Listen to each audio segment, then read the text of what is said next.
शिवप्रतिष्ठान संस्थेच्या संभाजी भिडेंच्या वक्तव्यानं आता नवा वाद निर्माण झालेला आहे। 6 जूनचा शिवराज्याभिषेक सोहळा कायमस्वरूपी बरखास्त करा अशा प्रकारची मागणी संभाजी भिडे यांनी केलेली आहे। शिवराज्याभिषेक सोहळ्याचा राजकारणासाठी वापर होतो असा आरोप देखील संभाजी भिडे यांनी केलेला आहे।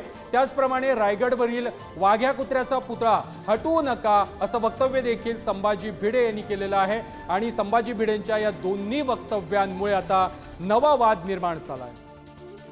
6 जूनला करण्याची पद्धत एकदम नमशेष केली पाहिजे। आपण अजूनही 76 वर्ष झाली तरी सुद्धा आपलं मानसिक सगळं अधिष्ठान अजून ब्रिटिशांच्या स्वाधीन ठेवले।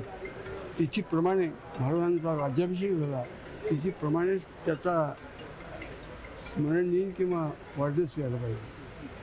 6 जून बंद केलं पाहिजे। गोष्ट अशी की तो कुत्रा नाही असं इतिहास संशोधक म्हणतात। ते इतिहास संशोधक काय उंचीचे काय कुवतीचे गलगा करून कुणालाही इतिहास संशोधक म्हणायचं आणि तो म्हणतोय ते खरं झालं हे बरोबर।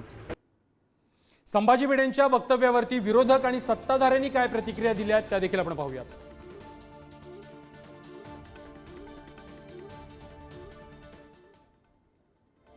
इतिहास जो आम्ही लहानपणापासून शिकलो तो मोडून काढायचा आणि नवी व्यवस्था निर्माण करायची असा प्रयत्न काही लोक करतायत। आजपर्यंत छत्रपती शिवाजी महाराजांच्या बाबतीत आता शिवराज्याभिषेक सोहळा याचं दुःख वाटण्याची काय गरज आहे। महाराष्ट्रातल्या लोकांना जो आदर आहे, देशातल्या लोकांना आदर आहे, त्यामुळे असे सोहळे होत असतील तर त्याचं जर कुणाला वाईट वाटत असेल तर त्यांची दृष्टी तपासली पाहिजे असं मला वाटतं। नाही, त्यांनी त्यांचं मत व्यक्त केलेलं आहे। अनेक लोकांनी याची अशी यापूर्वी मतं व्यक्त केली आहे, पण राज्य सरकार याबद्दलची राज्य सरकारची भूमिका स्पष्ट आहे। राज्य सरकारने निर्णय यापूर्वी घेतला आहे। कुत्र्याचा जो काही विषय आहे तो काही लोकांचं म्हणणं आहे की असला पाहिजे, काही लोकांचं नाही असं म्हणणं आहे, नसला पाहिजे।